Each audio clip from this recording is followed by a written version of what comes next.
Spokes Harry, dating kasama ko nung kami ay gumugulong-gulong sa mga daan. First of all,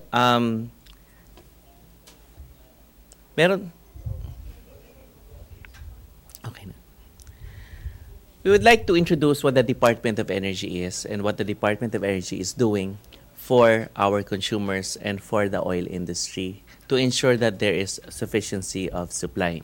Dahil paano nga naman umaandar ang ating ekonomiya kung wala yung energy natin, yung energy requirements na kailangan natin pang araw-araw. Ang role ng Department of Energy ay parang tatay. Minsan pinapakinggan, minsan hindi. Pero ito ang naglalabas ng mga polisiya at kung proteksyon sa ating mga consumers ang pinag-uusapan, ang una niyang ginagawa ay chine-check niya kung nadadaya ba ang ating mga consumers. So tinitingnan niya, presyo, is it reasonable? Nagkakaroon ba ng predatory pricing? Nagkakaroon ba ng tamang kompetisyon sa merkado? Pangalawa, tinitingnan natin yung tamang quantity ng ating binibili. Pangatlo, yung quality. At ang pinaka-importante, yung safety. Kasi mas magandang wag tayong gumamit ng enerhiya kung hindi ito safe. Energy is there to help us build, to help us grow, to help us produce more. So mapakuryente man yan, o mapagasolina yan, or mapa-LPG yan, yun ang role ng Department of Energy. Yung Department of Energy nawala siya for some time. Okay. Yung Ministry of Energy ay nawala, nilagay siya under the Office of Energy Affairs at nagkaroon tayo ng shortage of power supply. When I was in grade school, I think we were experiencing that. So binalik si Department of Energy para mapabilis at mabantayan yung energy requirements natin. So pinalakas siya at hiniwalay siya sa Natural Resources Department dahil kailangan natin i-develop yung sariling atin. Pero sa ngayon, ang oil requirements natin lampas 90% ay imported. Ibig sabihin, pag gumagalaw ang world prices pataas or pababa, nandoon tayo. Tinanggal natin yung Oil Price Stabilization Fund na nagkukutsyon ng pagtaas, pagbaba dahil nagagamit yung pondo, parang middleman, no? Nagagamit yung pondo sa ibang bagay, kinukuha siya. So nagkaroon tayo ng palisiya na true cost. Ibig sabihin, kung ano yung presyo niyan, yun talaga. Pangalawa, users pay. Ayaw natin na yung ginagastos ng isang tao dito sa kanan ang magbabayad buwis ng tao dito sa kabila. So because of that, nagkakaroon tayo ng monitoring ng presyo araw-araw sa world market. Ang presyo na yan, tataas ba baba, dinidikta ng supply at demand. Kung marami ang supply, nagkakaroon ng pagbaba sa presyo. Kung kulang ang supply, nagkakaroon ng pagtaas sa presyo. Sa demand side, kung nag-aagawan ang mga mamimili sa produkto, kung tumaas ang demand, tumataas ang presyo. Kung bumababa din, bumababa ang presyo. Ano ang ginagamit natin na pambayad sa produktong petrolyo? Ang ginagamit natin ay dolyar. So pag lumalakas ang piso, mas bumababa ang presyo. Pag humina ang piso, ang ating currency, bumababa din, tumataas din yung binabayaran natin. So these are the factors that are affecting. And in the last 2 days, nagkakaroon ng, surprisingly, sa iba, reduction of prices sa international market in the past 2 trading days. Pero ngayon, parang bumabawi na naman. So ganon ang paggalaw niya. So pagdating dito, tinitingnan ng Department of Energy yung landed cost. Pagpasok ng produktong petrolyo, kung finished product man yan o kailangan pa ng i-refine, kailangan pang i-process para magamit na sa ating mga sasakyan, sa ating mga equipment. So dahil dyan, naggumagalaw ang Department of Energy para maisiguro na yung mga presyo na bumabagsak sa ating mga retail stations ay patas. Sa anong paraan? Meron tayong partnership with the Department of Justice. Dahil kung nagkakaroon ng manipulasyon, pandaraya, cartelization, dito sa mga lugar, sa mga paglalaro na to, nandoon yung Department of Energy and Department of Justice Task Force. Nakalagay yan sa Oil Deregulation Law. Meron din tayong tinitingnan sa Section 82 ng TRIN kung paano maibsan at magandang naipasa yung National ID System, paano maibigay yung tamang subsidy sa dapat talaga at nangangailangan. So meron tayong partnership with the DOTR para ma-identify kung paano ibibigay or kung magbibigay siya part of the TRIN. Dahil ang gusto natin, ang binibigyan ng subsidy, yun talagang mga nangangailangan. So, ito po ay kasama sa ating information education campaigns. Nakapartner natin ang Philippine Information Agency, ang Office ni Secretary Roque, at ang PCOO, Office ni Secretary Andanar. Meron tayong e-Power Mo campaign na gagawin region-wide. Nakatutok ito sa energy efficiency dahil ang disenyo ng ating mga economic managers, the design is to have a more fair tax system. Yung mas maraming kinikita, mas malaki ang buwis. Yung mga konti ang kinikita, mas konti ang buwis. Yung iba, exempted. Kaya lang, kailangan nating tustusan yung ating mga gastusin sa gobyerno tulad ng enrollment ngayon. Meron tayong free tuition, di ba? Sa ating mga college, sa ating mga universities na hawak ng estado. So saan natin kinukuha yon? Dito pumapasok si energy efficiency. Si Asyong Aksaya, yung mga hindi marunong gumamit ng enerhiya, nape-penalize siya. So yung benepisyo, halimbawa ng mas mababang income tax, ay babalik din sa gobyerno kung hindi tayo mahilig mag-carpool, kung mahilig tayo sa malalaking sasakyan na malakas ang gasto sa gasolina, kung hindi tayo marunong magplano, babalik yan sa gobyerno. At kung hindi natin tinatanggal yung ating mga saksakan pag hindi ginagamit, tulad ng tinatawag nating phantom load, yung mga TV the remote control, if we turn off or we tanggalin yung ating mga plug, i-unplug natin siya. Halimbawa, sa water dispenser na nakita ko sa likod. Natuwa ako dito sa Malacañang dahil hindi nakasaksak yung water dispenser, yung cold tsaka yung hot. Bakit? 800 pesos per month ang natitipid doon. Kung nakasaksak kasi siyang 24/7, pero 3 hours lang naman siya ginagamit talaga sa isang araw, breakfast, lunch at dinner, 800 ang natitipid doon. Pesos.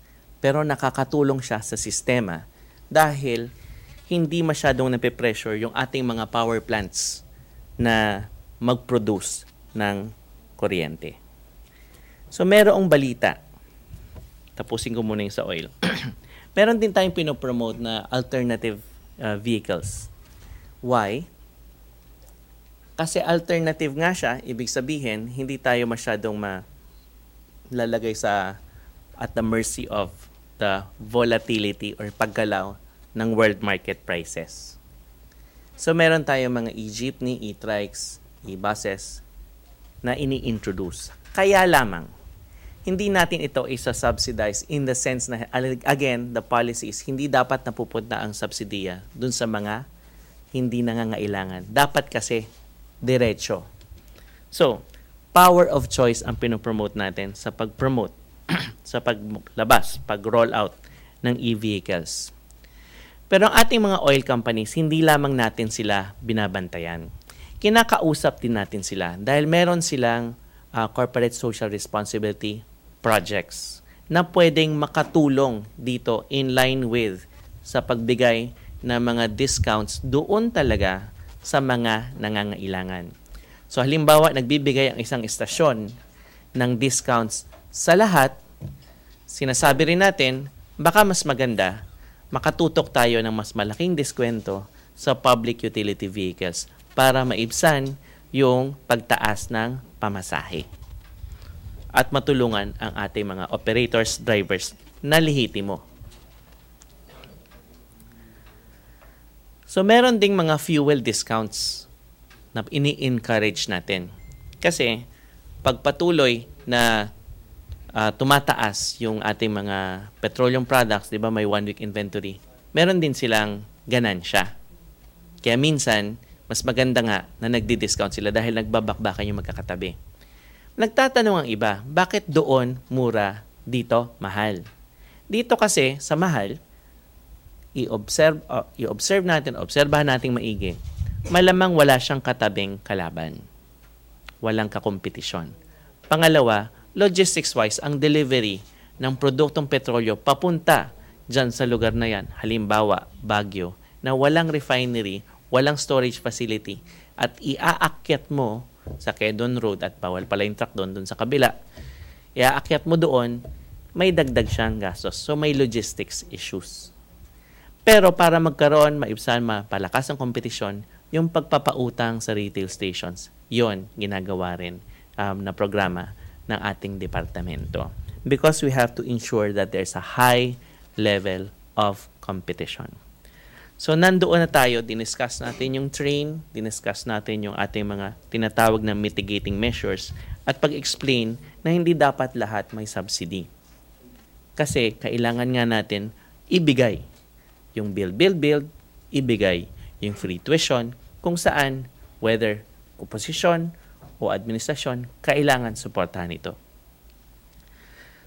So, merong huling balitang pumasok. May yellow alert. Pinapalitan na po namin yung mga pangalan na yellow alert kasi parang nakaka-alarma na pupunta sa red alert. Ang ibig sabihin lamang po niyan ay yung reserba natin sa kuryente numinipis. Kulang po ba? Hindi. Hindi siya kulang. Pero sinasabi lang natin pag yellow alert, manipis yung supply, kailangan yung demand babantayan na natin. Ibig sabihin yung paggamit natin ng ating kuryente, babantayan na natin. Yung pwedeng magboluntaryo na parang unplug sa system, yung tinatawag nating interruptible load program. Halimbawa, ako ay isang mall. Meron akong sariling power plant ko or generator.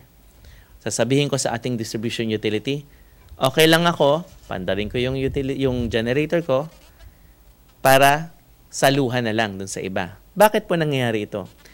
Sa 24/7 na pagtabo ng mga planta, merong nakaschedule na i-maintain, parang sa talyer, kotse mo, regular maintenance, at merong tumitirik sa gitna ng daan na planta. So, yun ang binabantayan rin ng Department of Energy. Ano yung mga nangyayari? Pero binabantayan din natin yung demand. Ang peak natin, o tinatawag natin mahilig tayong mas malakas gumamit ng kuryente, nakikita po natin yon. Madalas 11 o'clock, 2 o'clock, at 7 p.m. sa Luzon. Bakit ganun? Kasi pagpasok natin sa opisina, turn on. Pag lunchtime, medyo mainit, nilalakasan yung mga aircon, lalo sa mga opisina. Pagdating sa gabi, pag sunset, kailangan din magbukas ng mga ilaw. So, yun yung mga spikes. So, minamatch din natin yon ng mga planta. Yung mga kakayahan ng mga planta ay iba-iba. Iba ang kaya ng coal, iba ang kaya ng natural gas, iba rin ang kaya ng renewable energy. So, kailangan i-match siya. So, para i-roll out natin kung sinong first 5 natin sa first 5 ng demand, kailangan match. Kung gwardiya, base load, 24/7 na planta. Kung forward din. Kung medium range, 12 to 18 hours na pagtakbo para saluhin yung mga fluctuations na yan, ganun din sa supply. Kung peak load o center to center din. Kaya sinasabi ng Department of Energy na technology neutral tayo. Tapos meron pa tayong tinitingnan na mas maraming or iba pang mga sources dahil kailangan bukas tayo sa lahat ng teknolohiya. Kung bukas tayo sa e-vehicle, bukas din dapat tayo sa iba't ibang mga sources ng ating energy. Pero ang pinaka-importante na maintindihan nating lahat bilang isang bansa, ano ba yung attitude natin sa pag-develop ng ating sariling energy resources? na sinasabi nating indigenous. Bilang tatay ng energy sector, sinasabi ni Secretary Cusi that we have to encourage the development of indigenous. Renewable energy, kung meron tayong mga oil deposits, kung meron tayong coal deposits, lahat yan dapat na-develop. Because yung ating ekonomiya nakasalalay sa energy. Para po itong pera. Yung mga nanggugulo, halimbawa sa Marawi, yung mga terorista, hindi sila makakagalaw kung hindi sila nag-withdraw ng pera. Hindi rin sila makakagalaw o makakapaghasik ng terrorism kung hindi sila nag-withdraw ng gasolina, hindi nag-charge ng mga radyo o cellphone. Ganyan ang energy. Dapat free-flowing, dapat available when needed. So, ganun din ang pag-rebuild. Meron tayong iba't ibang teknolohiya na ginamit sa Marawi. Doon sa most affected area, kung saan bagsak lahat ng poste, linya, walang tao, walang demand, nalagyan natin ng ilaw sa papanong paraan. Donations, solar lamps, solar streetlights to spark hope in the most affected area. Kinausap natin ang oil industry para buksan kaagad yung mga gasoline stations doon sa palibot ng most affected area. Hindi pa nagagawa yung mga resettlement areas, available na yung mga kuryente sa resettlement areas. So ito po ang mga ginagawa ng Department of Energy. I hope as a department we were able to explain kung ano ang kanyang kahalagahan at kung ano ang dapat direksyon natin. The department is technology neutral. The department is willing to protect the consumers. The department is also willing to coach the consumers so that we become more energy efficient because we need this in our global competition. Thank you very much. MPC questions. Raymond Tinasa to be followed by Pia Gutierrez. Microphone, please. Hi, Undersecretary. Good noon. Sir, just to refresh, mga ilang good for how many months yung inventory, yung stocks ng mga imported petroleum products ng mga oil companies? 30 days for refiners. For importers, it's 15 days. 15 days. Now, kasi di ba meron nang nandyan sa mismong sa retail, tapos meron tayong minimum inventory requirement, 30 days refiners, 15 days dito sa dito sa importers, at 7 days sa LPG. Merong dinirekta si Secretary Cusi sa PNOC Exploration Corporation para magkaroon tayo ng third level of reserve. Ito yung tinatawag nating stockpiling. Yun yung sinasabi nating pakikipag-usap sa iba't ibang mga oil-producing countries tulad ng Russia para magkaroon tayo ng, in any event, additional supply. Natanong ko yun, Undersecretary, kasi namomonitor ba ng Department of Energy na yung actual na buying price ng halimbawa good for 15 days, yung stocks nila yun, ay ganon yung presyo na ipinapatupad kasi lagi nilang ginagawang dahilan yung movement of the world market. Kasi parang nagtaas ngayon or the market moves last night and then after a few days lang parang nararamdaman na when in fact yung binili naman nila ng good for 15 days way back 15 days ago ay hindi pa naman yung movement of the world market last night. So namomonitor ba natin na hindi nila sinasamantala yung kesyo world market movement para mag-hike na kanilang petroleum products prices? Ang pag-monitor natin ay nagkakaroon tayo ng base times, no? Kung kailan nagkakaroon ng movements, it's every Tuesday. Pero tama po kayo, pag pataas yan, yung stocks nila, dating nang nabili, mas mataas. So, ganansya sila. Correct. Pero pag bumaba din yan, the next week, loss sila. So, yun yung rules natin. Ganon siya, nakadesenyo. may risk sa kanya. Kasi next week, halimbawa, bumaba at malamang ganun nga yung direksyon dahil sa past 2 days na trading, although third day natin binabantay natin, baka mag-iba na naman ng direksyon, tinatawag natin, yun nga yung nangyayari, no? Na risk for you kung bumaba din siya. So, we are able to monitor that. At saka meron tayong monitoring doon sa kung kailan to nag-withdraw at kung saan to pupunta. Aside from that, moving yung mga inventory natin, no? But nonetheless, nandoon yung ating mga paraan. Kasi nung natatandaan natin sa January 1, kasama tayong nagsabi, old stocks hindi dapat sampahan ng excise tax na bago. So, nabantayan naman natin sila at sumunod naman sila. At hundreds of millions naman yung natipid natin. Dahil, pag nahuli natin, lalong-lalo na malakihan yung kanilang pandaraya, sinabi naman natin sa oil companies, hindi kami magdadalawang isip na kakasuhan natin ng estafa, large-scale estafa. So, klaro naman yon. Aside from administrative penalties na pwede natin ma-impose.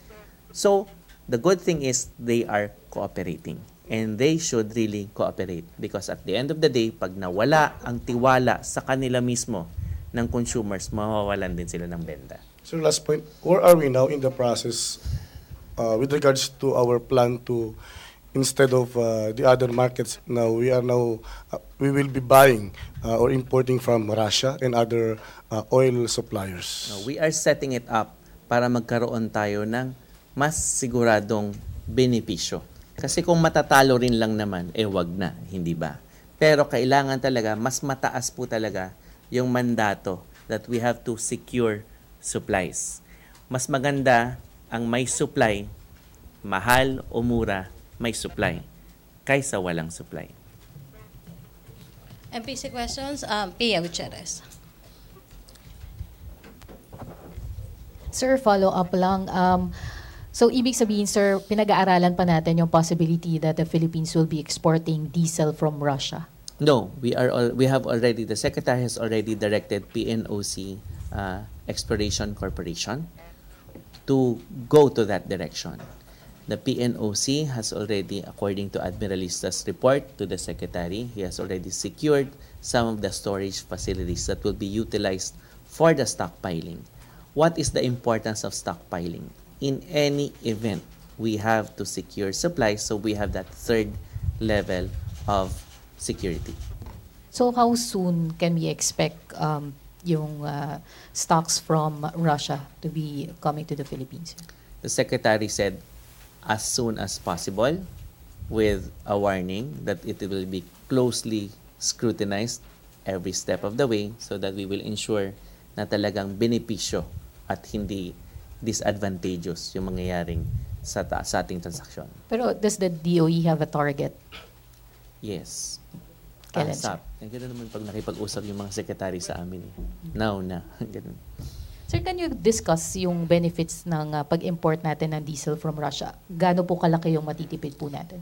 Hindi natin masasabi kung ano mismo yung presyo na matitipid. Kasi kung pagbabasihan natin yung pribadong presyo sa Russia, mahal. So, tatimingan talaga natin kung kailan siya magmumura. Pangalawa, tinitingnan natin yung anggulo na hindi siya pribado sa pribadong usapan. Gobyerno sa gobyernong usapan ito. At hindi ito negosyo. Ito ay energy security function. So, nandoon yung anggulo ng pakikipag-usap.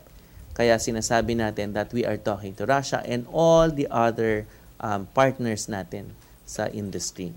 Because what's happening in Venezuela, what's happening in the Middle East, we should be prepared at any situation. Sir, aside from Russia, meron pa po ba tayong kausap na ibang non-OPEC member countries? Thailand is non-OPEC, right? So, meron mga nakalista doon. Yeah. Diesel din, sir, sa Thailand. Diesel, lahat po. Thank you, sir. Okay, questions? Ina Andulong. Hi, sir. Sir, well, itong reports of us trying to import cheaper diesel from Russia is seen by the public as part of efforts to kumbaga magkaroon ng immediate relief from the rising cost of fuel. So right now, what you're saying is we don't know yet really when these supposedly cheaper supply is coming, and hindi pa po natin masasabi na magkakaroon ng immediate relief from the rising cost of fuel. Tama po ba yun? Correct. But ang emphasis dyan is we are exploring all options. We want to have more options available already. Pero kung bukas ng epekto niyan, Tuesday pa ang pag-uusapan natin. Pero sa Tuesday this coming, pag-usapan natin, world prices pa lamang yon. Wala pa yung pagkikipag-usap natin sa kahit anong bansa. Pangatlo, hindi naman ganun kalaki yun. So maliit lang ang epekto nun. Ang sinasabi pa rin natin, yung mga factors na controlled natin, doon tayo dapat nakatutok. Hindi dito sa while the boxing match is ongoing because this is a global competition, while the basketball game is ongoing, we cannot say or talk to the referees, we change the rules muna para makashoot kami. Hindi po ganun yun. Kailangan lumalaban tayo, andar tayo. Kung tingin natin mabigat ang pagbanat natin sa kaliwa, iwas muna. Diskarte muna. Pag nakita natin magaan na, sunod-sunod rin muna. So, yung i-diskarte sa e-power mo ang pinakamahalaga. Dahil dito sa e-power mo, hindi lamang supply ang binabantayan. Ang binabantayan din natin yung demand. How do we play the game so that we are able to compete globally? Because in watching the Gilas matches, in watching Pacquiao's fights, we don't want complaining na kinakausap yung referee, baka lalo kang matamaan. So ang kailangan dito, habang nakikipag-usap yung ating mga government officials, yung grit ng Pilipino, yung sinasabing laban, laban, laban, nandoon. Sir, just a brief answer, sir. When the secretary said that he wants the process done or the importation process done ASAP, what is the realistic time when it could actually start coming in? The supply could actually start coming in. I could not say. Okay. And sir, lastly, you mentioned itong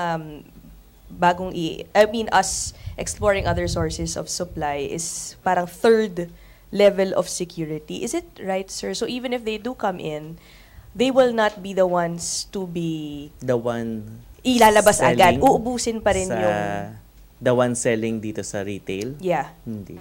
Hindi Kasi sila para din yung unang siyang, ilalabas. para siyang, ito yung supply mo, dito sa kanan, nandito siya sa gitna, ito yung bansa, dito siya sa gitna, ito yung retailers mo. Hindi pa rin. Hindi siya direct. So even if the supplies are actually here, it will take even more time because you're gonna have to Kaya finish nga up. kailangan mag-scrutinize tayo kung talagang advantageous siya. Pero advantageous na siya at one point. Energy, supply, security. Okay. So, nandoon siya. Kung prices ang pinag-uusapan natin, hindi siya immediate. Thank you, sir. Chona, you? Sir, gaano karami yung bibilhin sa Russia? Ay, yun nga, yung volume pa lang wala pang pinag-uusapan Tsaka hindi lang po Russia ha. At kung bibili sa labas, like, how many days na maglalast yung supply na yun? Good for how many days? It will depend on the storage facility. It will also depend kung paano yung logistical requirements, tsaka kung ano yung pricing. Pero bago tayo pumunta sa logistics, ang timing din ng pagbili ay importante. So, ibig sabihin, you have to also time it na yung market prices worldwide mababa. So, halo-halo po yan. Ang sinasabi lang natin dito is, there's a problem in Syria. There's a problem in Iran. There's a problem in other nations. So, we have to have supply security. Now, for prices, it moves up and down. There are other mitigating measures that I have mentioned, but we do not wish for a miracle na mangyayari ito immediately. No, it's an ongoing thing. We have to continue to be energy efficient so that we can grow more as a country. Mataas ang growth ng Pilipinas, mataas ang liquidity ng mga bangko, ang GDP to debt ratio natin ay mababa. We need more projects. This is the time for build. This is the time for human capital development. That's why the free tuition should be supported. So the Department of Energy is there to remind everyone, we pay our taxes, we become energy efficient, and we will be the winners under the train law. Christine, to be followed by Chris. Sir, based on the projections of the DOE, so we need to buy that alternative oil, yung cheaper oil from Russia and other Stockpiling. countries. Yes, we don't have that level of energy security yet. But you've already parang come up with like figures on how much we have to get from this yung mga cheaper oil. Versus the Yeah. resources that are available ng PNOC, easy. So we Because have that. as much as possible, we don't want to touch on the taxpayers' money. We want to use government-owned and controlled corporation funds. So you said kasi kanina government-to-government negotiations. That's part of So- the strategy that we are pursuing. So Russia has a national oil parang company, and we're dealing with that with parang counterpart of PNOC. No, what we are saying is we are using the personality of the Philippines, not as a private corporation na Shell Philippines siya or kung Caltex or whatever, So it's Petron. We are saying government. this is a government, yes. Directly to the Russian government. That's why it's a different kind of nga eh. consumption. It's not. It's the first time. It's out of the box in a way. Yeah. That's why we really have to closely scrutinize this. Because sinasabi natin ang personality dito, gobyerno, hindi nga eh. pribado. So iba yung usapan dito. So it's the first time, if ever, this route that we're taking, yung exporting oil via the government. Because the stockpiling should be developed already, should be started. Yes. Okay. Thank you, sir. Chris Jose? Sir, nabanggit niyo yung manipis na yung reserba ng kuryente. Is it alarming or Kaya nga ma-experience dapat ba natin palitan yung yung brownout? pangalan, yellow, red, baka mapolitika pa, no? Hindi siya ganon. Kaya ayaw kasi natin maging alarmist. Why? Why is it that we don't want to say that this is a big issue when it is not? No? Kasi pag sinasabi natin natatakot yung publiko na manipis, nakakatakot, edi syempre yung mga nagbebenta, ang bid price sa energy spot market, edi syempre mataas. So we don't make news out of all these na mga manipis siya tapos naapektuhan yung prices. Bakit? Kasi maingay tayo, kasi takot tayo. So we would want to say that if it's yellow alert, it means we have to be energy efficient and that's it. Huwag na tayo magsabing, hindi naman ganun. Relax lang. And Play this the is- game. And this is the right time for us to save, to To be conserve energy efficient. Yes. We have to be energy efficient all the time. Dahil talagang ang Pilipinas nga naman, pag na-relax, nakakalimutan na yung mga dapat gawin sa bahay, sa opisina man yan, or we have to have more energy managers. Ang pinakamagagaling na manager, yung mga striktang mga nanay. Patayin ang ilaw, kung hindi kailangan, itutok ang electric fan sa'yo, yung thermostat, dapat ganito, tanggalin sa plug yung mga yan. Ganun. Thank you po. Okay, Rose Novenario. Hello sir, good morning. Ay, Sir, ano po yung posisyon ng DOE dun sa petition na Meralco na 1 peso and 55 centavos power rate hike po per kilowatt hour? Considering po yung sinasabi nyo na parang may tagilid yung ating supply or stockpiling, may problema tayo. Ano po yung doon? sa lahat ng rate issues, ang nanay ang nakabantay dyan. Kung tatay si Department of Energy, si Energy Regulatory Commission si nanay, baon ng usapan. So ang rates nandun kay mami. Pero ang sinasabi ng Department of Energy, kailangan bilisan yung pag-develop ng mga power plants. Pangalawa, kaya nandun yung EO30. Pangalawa, kailangan yung hindi lamang permitting system ang bibilisan natin. Pag nangongontrata ang mga katulad ni Meralco at ibang mga distribution utilities, meron dapat representasyon sa consumers. Kasi ang contracting, ito si Meralco or si distribution utility, ito naman yung power plant. Sila mag-uusap. Ang tawag dyan, power supply agreement. Magbabantay si Mami. Si DOE nandun din to ensure na may supply nga. Okay. Pero wala mo kung sino magbabayad. Ma'am, ito, yung pangatlo, si consumer. So, under our competitive selection process policy na inilabas, may representation si consumer dito sa distribution utility pag nagpa-purchase ng kuryente. Pangalawa, ang pangalawang sinasabi natin ay hindi ang nagdidikta ng terms of reference itong supplier. Ang sinasabi ng polisiya ito na pinirma ni Secretary Cusi ay ang nagdidikta yung nangangailangan. This is what I need and not an unsolicited proposal from the supplier. So, nandoon tayo. So, tinitingnan natin yung sinasabi ng Meralco, yung generalized na 1 peso whatever kilowatt hour, anong transaction yon? Kasi kung hindi siya sumunod sa competitive selection process na inilabas ng Department of Energy, hindi kami papayag. So, kailan po malalaman ng taong bayan kung papayag kayo o hindi? Kasi immediate po yung Hindi ko nga alam kung ano yung tinutuon mong transaction. Kasi sinabi mo lang, ito yung impact, 1 peso. I have to know what transaction is that. Hindi po, yung petition po nila yan sa dagdag singil sa kuryente, Meralco. Sa ERC po yun. Opo. Oo. Oo, pero ERC sa party po ng DOE, pabor ba kayo o hindi? Kasi di ba under nyo naman yung DOE? Hindi. Ay, yung ERC? Kasi No. ERC is independent from the Department of Energy. We have coordination with the ERC. It's not under the DOE. Pero pwede po ninyong impluensyahan. Hindi, ang disenyo ng ating IPIRA ay hindi ini-impluwensyahan si ERC.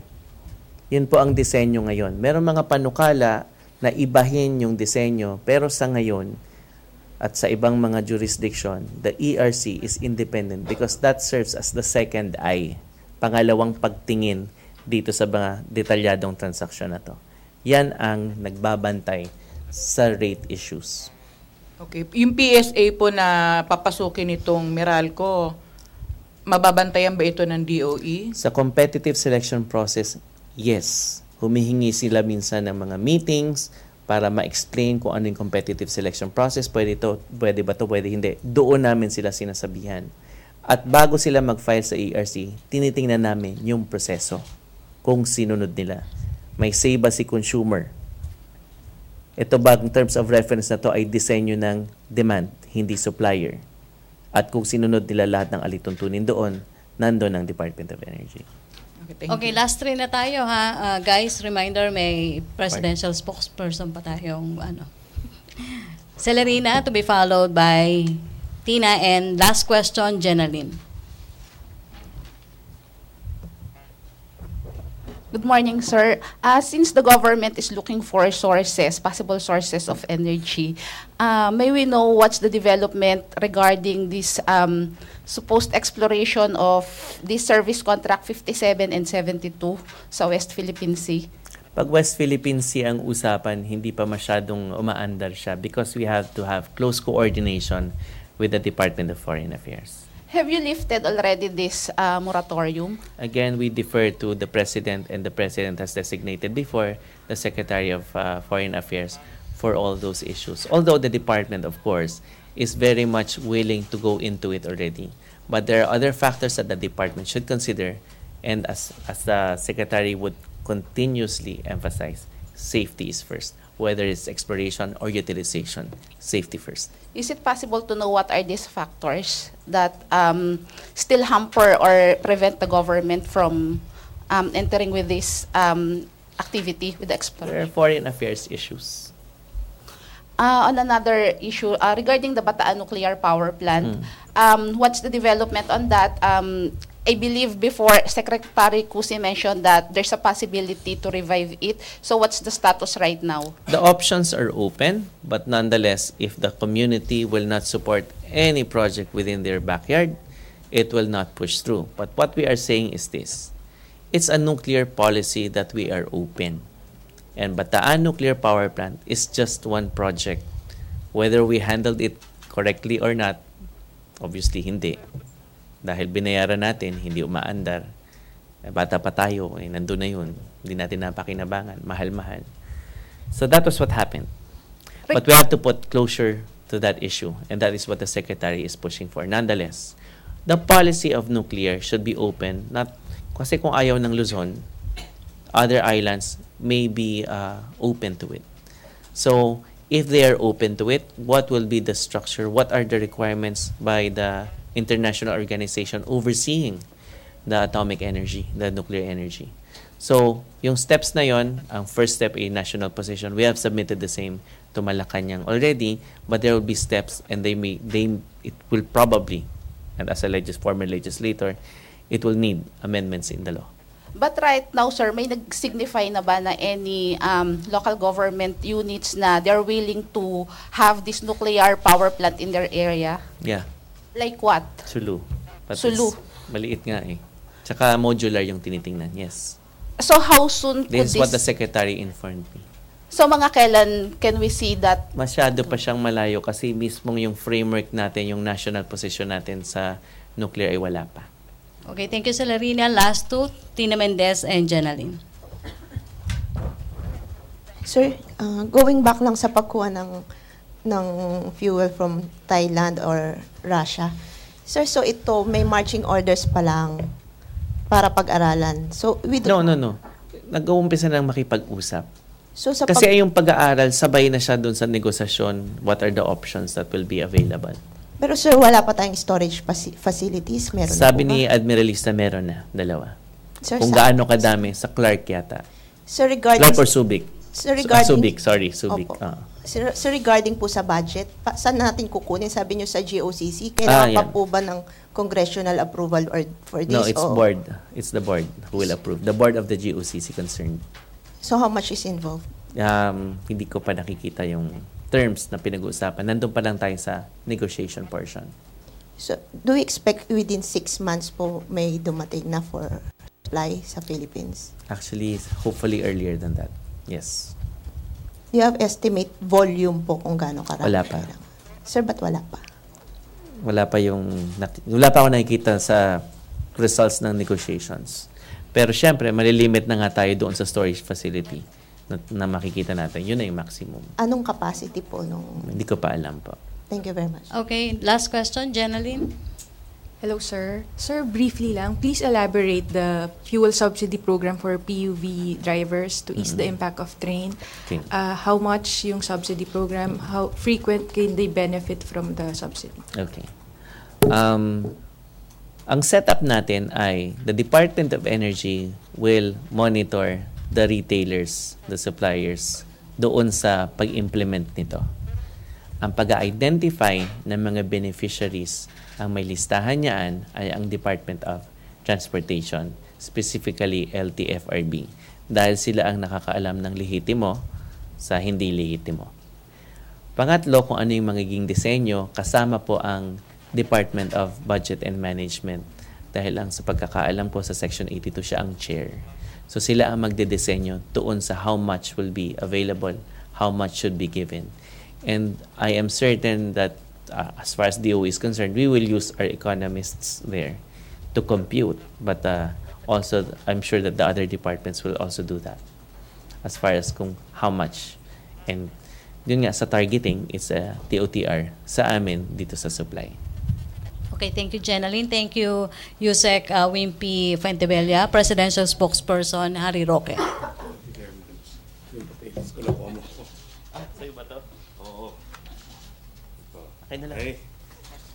So, thank you very much, Yusek. Let me begin with good news for this Thursday.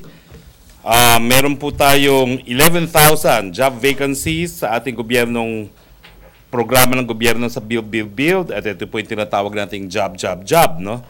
The government, through the implementation of its flagship Build infrastructure program, has just launched Jobs online portal.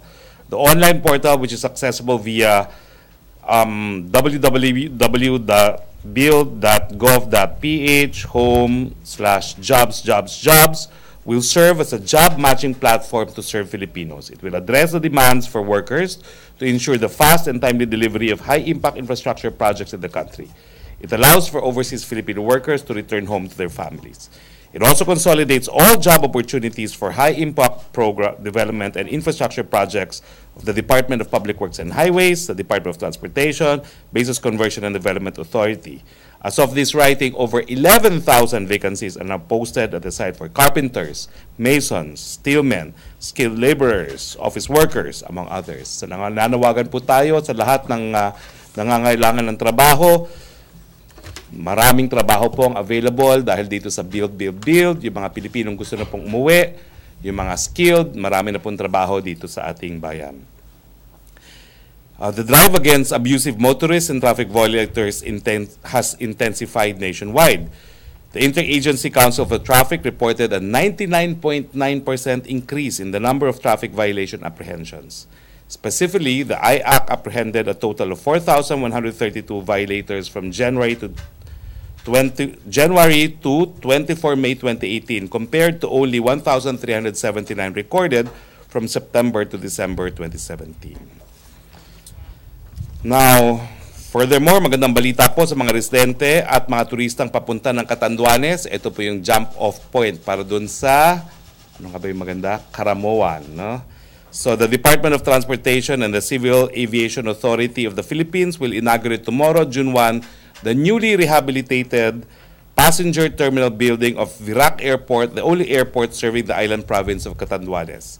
Expect passengers' capacity to increase from its current 100 passengers to 300 passengers after tomorrow's inauguration, which involves expansion of the ground floor and second floor pre-departure area and rehabilitation of the ground floor arrival area.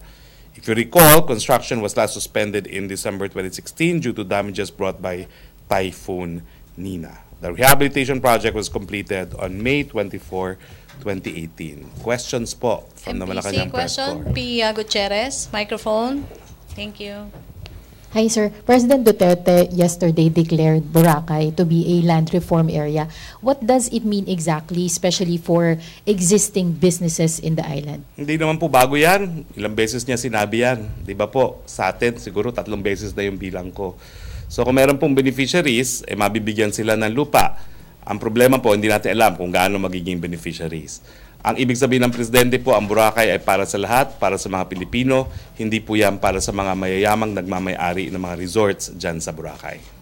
But if you have kasi he mentioned yesterday that he's suggesting to Congress na there will be like a 30-meter easement area. So if your business or your establishment is located outside of that area, ano pong ibig sabihin nun siya? The 30 meters, according to the law, is public easement. No one can claim ownership over that. It's for the public enjoyment. Kaya nga yung setback is important so that everyone can enjoy the beach.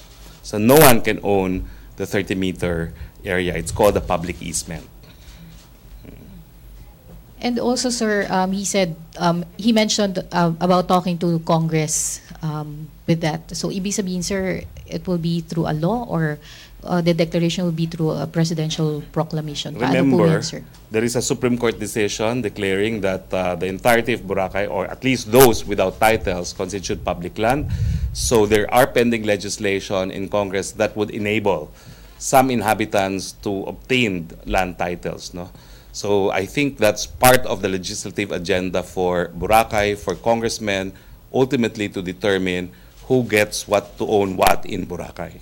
But the President, for the third time in my count, reiterated that it should be for the common individual. Para po sa ordinaryong mamamayan, para sa lahat ng Pilipino ang Boracay, hindi po sa mga mayayamang nagmamay-ari ng mga resorts. Ito na lang, sir, last na lang po. If you are a business owner in Boracay, is there a reason to be concerned? Wala naman po. Because the President was also very clear, meron po mga vested rights, bilanggit po niya yan. He's a lawyer, so he knows what he talks about. Okay, question ng PC? Rose Novenario. Hi sir, good morning. Yes, Rose. Sir, mula nung naupo po si Secretary Berna Romulo Puyat sa DOT, halos araw-araw pong may nauulat na mga anomalya sa DOT, ano. Pero hanggang ngayon po, wala pang nasasampahang kaso kahit isa dun sa previous leadership po ng DOT. Ano po yung marching order ni Presidente sa kanya? Mag-initiate ba si Ms. Puyat ng kaso laban sa grupo ni dating Secretary Wanda Teo? Dahil kahapon ho, meron na naman, di ba, yung 105 million world's strongest man na hindi dumaan sa public bidding, na irregular yung kontrata. Ang mandato po ng Presidente ay talagang labanan ng korupsyon. Pero ang Secretary of Tourism po talaga walang kakayahan na siya magsampa ng kaso, no? So, nandyan po ang Ombudsman, nandyan din po yung Presidential Anti-Graft Commission, no? So, siguro po ay kung hindi agad aaksyon ang Ombudsman, ang po pwedeng gawin, i-refer ang bagay nito doon sa Presidential Anti-Corruption Commission, no? So, PACC. So, hayaan niyo po at ipagbibigay alam ko rin yan kay Commissioner Greco Bielhica nung minsan ay naging panauhin din natin dito. Saka sir, yung 60 million po na di umano'y isosoli nung mga Tulfo, pero hanggang ngayon po may umiere pa rin silang programa sa PTV. Ano po, parang hindi yata nagre-reconcile yung ganong mga hakbang? Well, nasa Tulfos na ho yan kasi sila naman yung voluntaryo nagsabing isosoli nila. So, we're counting on their word of honor na kung ibabalik nila at sinabi nila, talaga ibabalik nila. So, ipapabusisi po ng palasyo yung kontrata ng mga Tulfo sa PTV? Well, sa ngayon po, iniimbestigahan na ng Ombudsman. Yan po naging deklarasyon na ni Ombudsman Conchita Morales. Thank you, sir. Questions? Jenaline? To be followed, GMA 7? Hello, sir. The two Yes, houses of Jenaline. Congress have passed the Bangsamoro Bill. Are you pleased with the versions, and are you confident this would withstand any questions of constitutionality? We're pleased that both houses passed the respective versions of the BBL. The certification was a signal that the President considers the BBL as absolutely indispensable in the search for peace in Mindanao. We're pleased that both houses of Congress agreed to come up with a final version of the bill during the break. We're very pleased that they're aiming that the President can sign the final BBL on the day of the SONA itself, no? So, yun lang po, no? And we're hoping that, congressmen will also exert all efforts to make sure that this BBL will withstand judicial scrutiny, having learned already from the lessons of the earlier MOA AD. Okay, may follow-up sa BBL. BBL, GMA 7 muna. Please state your name, please. Hi, Sir. Mav Gonzalez po from GMA. Sir, si Speaker Alvarez said he is worried na baka daw nga po unconstitutional yung BBL even if pumasa na nga po siya dun sa House. Sir, your reaction lang po. Well, kaya nga po kinakailangan repasuhin yan sa BICAM. Yan po huling pagkakataon para masigurado that it will withstand the test of judicial scrutiny. Okay, Darrell? Hi, sir. Good morning. Yes, Mario. MILF's Ghazali Jafar said that their group is hoping that more of their inputs would be included in the consolidated bill, in the reconciled version. How do we allay the concerns of the MILF? I think the President allayed everyone's concerns because in the last meeting that he had with the transition members of the BTC, members of the House, members of the Senate, he basically told everyone, people, we need to work together. I know that there are respective versions that each sector is pushing, but we need a version that's acceptable to all and that will withstand the test of judicial scrutiny. Otherwise, baka wala talaga tayong BBL. So talagang it's a process of give and take. Ang sabi kasi ng Presidente, kung ibibigay nga natin kung gusto ng isa lamang, for instance, yung BTC, hindi naman papasa sa Korte Suprema, para ke? Or alternatively, kung papasa naman ng Kongreso yung BBL na gusto ng isa lamang, for instance, the BTC, ang mga politiko naman, lalabanan pagdating sa plebisito at hindi mararatify, wala pa rin. So ang apela ng Presidente, meron tayo kanya-kanyang mga interes, humanap tayo ng common ground, at yun ang ating pagkasunduan. And we are moving towards that direction. Okay, Celerina, BBL. Last two na tayo, Celerina and then Rosalico. Ay, Virgil. So, sir, during the meeting between the President and the Congressman and the President and the MILF, ano yung compromise na reach in order to come up with an acceptable BBL? Alam niyo po kasi si Presidente acted as mediator and I've participated in mediations. He actually did a mediation, separate rooms. So he was moving from room to room. Hindi ko na subaybayan kasi syempre doon lang ako sa house, yung mga dati kong kasama, no? So ang alam ko, isa sa contentious issue na talagang the President decided was hindi po pwede magkaroon ng separate Bangsamoro Police at separate Bangsamoro Armed Forces. na ginugusto ng BTC pero parang napapayag naman ng presidente na hindi talaga po pwede because that is his bare minimum na hindi talaga po pwede. Other than that, ang mga ibang issues pa is yung number of plebiscite for the opt-in. Yun yung parang second contentious issue na I know that one of them, Congressman Lobregat only wants 1, BTC wants 5 over a period of 25 years, no?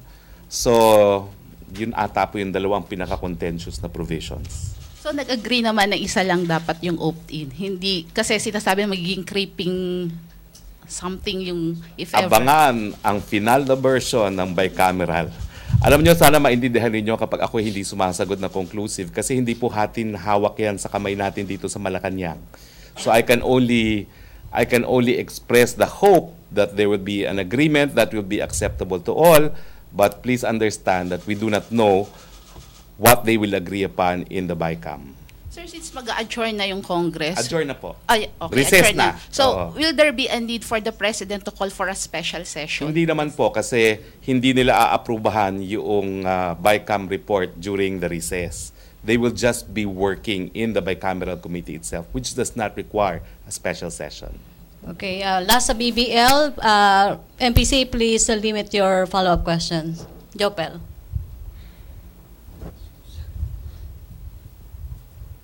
Sir, regarding po dun sa Bangsamoro Military tsaka Bangsamoro Police ata na bubuuhin, hindi pumayag si Pangulong Duterte na bumuo ng sarili yung MILF.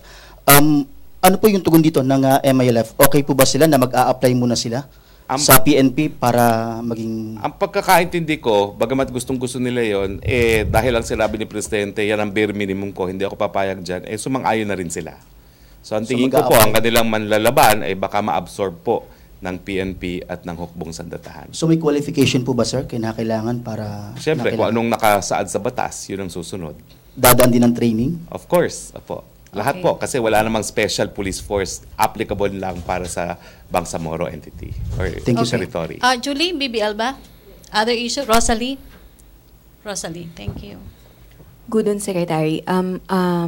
Reaction po ng Palace sa petition ni former CJ Sereno kahapon seeking the reversal of majority decision ng SC on her ouster. Well, may proseso po yan, sundan ang proseso, and we wish her the best. How about her statement po na saying nagpapatuloy po yung persecution ng Duterte administration dahil ngayon ay iniimbestigahan na po siya ng BIR, which is illegal daw po? Well, I think for now, she should worry whether or not her own colleagues will uphold their rulings against her. Okay, thank you. Virgil?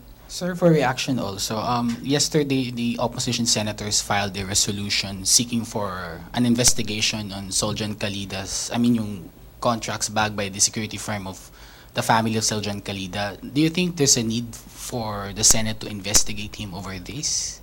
I can't tell the Senate what they want to do. They can do so if they wish. The President has said he will not fire Secretary Kalida because of this controversy, which sustains my earlier legal view that Solicitor General Kalida is not guilty of a conflict of interest, but I understand that the Secretary of Justice has relented and has agreed to open formal investigation, which I think is a better course of action para malinaw na once and for all kung talagang nagkaroon ng conflict of interest. Okay, last question, Julie. Sir, reaction lang po yung sa petition ng TUCP for 300 peso across the board wage hike in lieu of yung mga pagtaas ng presyo ng krudo at basic goods po. Well, tama po ang ginawa ng TUCP. Naghain sila ng panukalang batas dahil yung batas na umiiral po ngayon ay regional wage increases po. No? Pero kung maipapasa po yan, gagalangin naman yan ng palasyo. But right now po, ang pinag-uusapan ay yung pagtaas ng regional minimum wage po na didesisyonan ng mga regional wage boards. Sir, would you agree, follow-up lang po, would you agree doon sa sinabi ng isang cabinet secretary na wag daw maging masyadong crybaby yung mga Pilipino over the oil price hikes? Let's just say that the President, perhaps,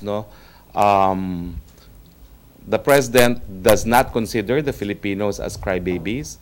The President recognized na kinikilala po ni Presidente na talagang nagkakaroon ng pagsubok dahil sa biglang pagtaas ng presyo ng krudo na nagresulta sa pagtaas ng mga produkto ng lahat halos na mga bagay-bagay.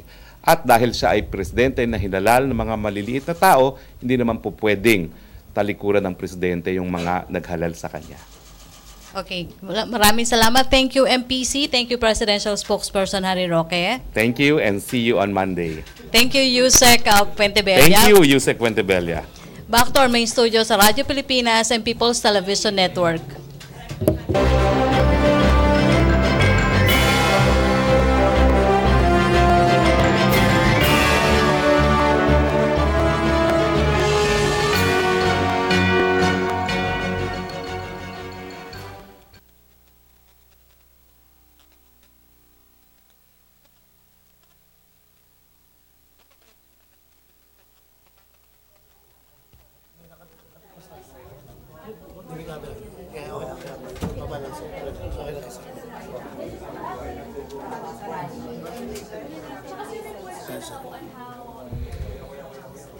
Sir, may papagritin na daw si PJ. Madre po daw niya, birthday po rin niya.